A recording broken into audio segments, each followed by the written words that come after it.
رسول اللہ صلی اللہ علیہ وسلم نے دجال کے بارے میں کہا کہ وہ مدینہ کے مشرق سے ظاہر ہوگا، مدینہ کے مشرق سے ظاہر ہوگا۔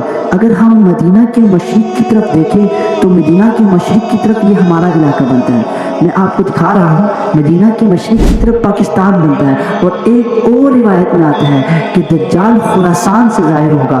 اب یہ خراسان سے ظاہر ہونا اور مدینہ کے مشرق سے ظاہر ہونا یہ احادیث میں آتا ہے۔ اب مدینہ کے مشرق کے اندر کون سی جگہ آتی ہے؟ ایک مرتبہ رسول اللہ صلی اللہ علیہ وسلم نے صحابہ اکرام صلی اللہ علیہ اجمعین کو جمع کیا اور دجال کے بارے میں صحابہ کو بتایا، اور تمیم داری رضی اللہ تعالیٰ عنہ اس مسجد میں موجود تھے، اور رسول اللہ صلی اللہ علیہ وسلم نے تمیم داری سے پورا واقعہ بیان کرنے کو کہا۔ تمیم داری رضی اللہ تعالیٰ عنہ اس وقت تک مسلمان نہیں ہوئے تھے، وہ پہلے عیسائی تھے، یعنی حضرت عیسیٰ علیہ السلام کے مذہب کے مطابق وہ عبادت کیا کرتے تھے، ان کے مذہب کے پیروکار تھے۔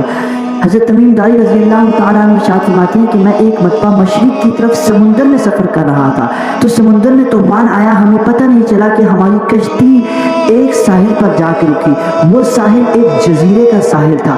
تو حضرت تمیم داری رضی اللہ تعالیٰ عنہ ارشاد فرماتے ہیں وہاں پر ہم نے ایک عجیب طرح کی مخلوق دیکھی، اس عجیب طرح کی مخلوق نے ہم سے آ کے بات کی، اس کے پورے جسم پہ بال تھے، عجیب طرح کی مخلوق کی، اس کے بارے میں پتہ ہی نہیں چل رہا تھا اس کا سر کہاں ہے، ٹانگیں کہاں ہیں۔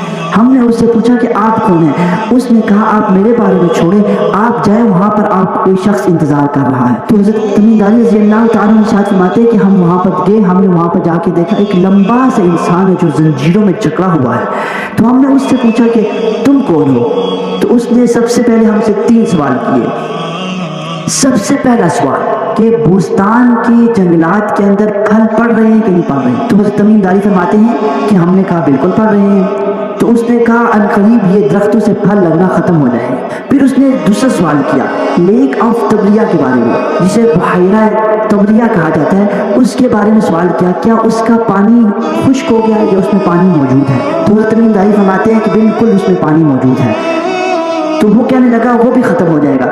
پھر اس نے آخر میں امی نبی کے بارے میں پوچھا، یعنی رسول اللہ صلی اللہ علیہ وسلم کے بارے میں، اور کہنے لگا کہ بتائیں کہ وہ امی نبی آ چکے ہیں یا نہیں آئے، انہوں نے نبوت کا دعویٰ کر دیا کہ نہیں کیا؟ تو تمیم داری وہاں پہ فرما رہے تھے کہ میں نے کہا بالکل، وہ مکہ سے نکل کر مدینہ میں چلے گئے۔ تو وہ لمبا ترنگا انسان خوش ہو گیا، اس نے کہا اب میرا آزاد ہونے کا ٹائم جلدی آ گیا، اب میں جلدی آزاد ہو جاؤں گا۔ جب تمیم داری نے یہ ساری بات کی، اس وقت رسول اللہ صلی اللہ علیہ وسلم نے ارشاد فرمایا جو آپ کو بلانے کے لیے آئی تھی عجیب سی مخلوق، وہ جساسہ تھی۔ اس عجیب سی مخلوق نے جس کے پاس آپ کو بھیجا، وہ عجیب سی مخلوق دجال تھی۔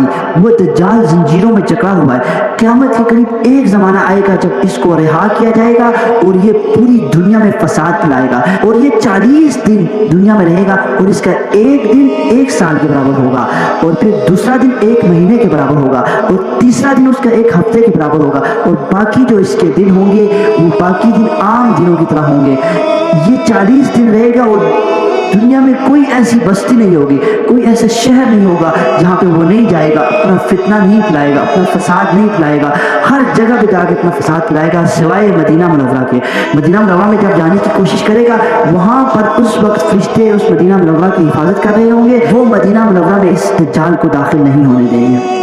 آپ اندازہ کریں دجال کا فتنہ اتنا سخت فتنہ ہے۔ صدیقہ کائنات طیبہ طاہرہ رضی اللہ تعالیٰ عنہ سے روایت ہے، اور رسول اللہ صلی اللہ علیہ وسلم سے پوچھا یا رسول اللہ جب دجال آئے گا تو کیا نشانی ہوگی؟ حضور نے فرمایا جب دجال آئے گا اس سے 3 سال پہلے خاک پڑ جائے گا، بھوک کا عالم ہوگا، بہت سے لوگ بھوکے ہو جائیں گے، بارشیں آسمان سے نازل نہیں ہوں گی، زمین بنجر ہو جائے گی۔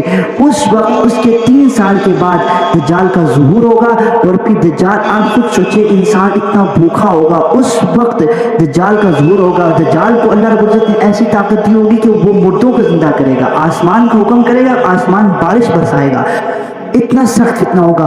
اب میں آپ کو بتاتا ہوں اس فتنے سے بچنے کا راستہ کیا ہے۔ اس فتنے سے بچنے کا راستہ یہ ہے کہ ہمیں چاہیے کہ ہم سورۃ الکہف کا اہتمام کریں۔ حدیث میں آتا ہے رسول اللہ صلی اللہ علیہ وسلم نے ارشاد فرمایا جو شخص جمعے کے دن سورۃ الکہف کا اہتمام کرے گا، اللہ رب العزت اس کو اپنے فضل و کرم سے اس دجال کے فتنے سے محفوظ کریں گے۔ میں ایک اور حدیث بھی آپ کو بتاتا ہوں، وہ بھی بہت امپورٹنٹ حدیث ہے۔ وہ حدیث کیا ہے؟ اس حدیث میں نبی صلی اللہ علیہ وسلم نے ارشاد فرمایا کہ جو شخص سورۃ الکہف کی پہلی 10 آیات زبانی یاد کر لے اور آخری 10 آیات زبانی یاد کر لے،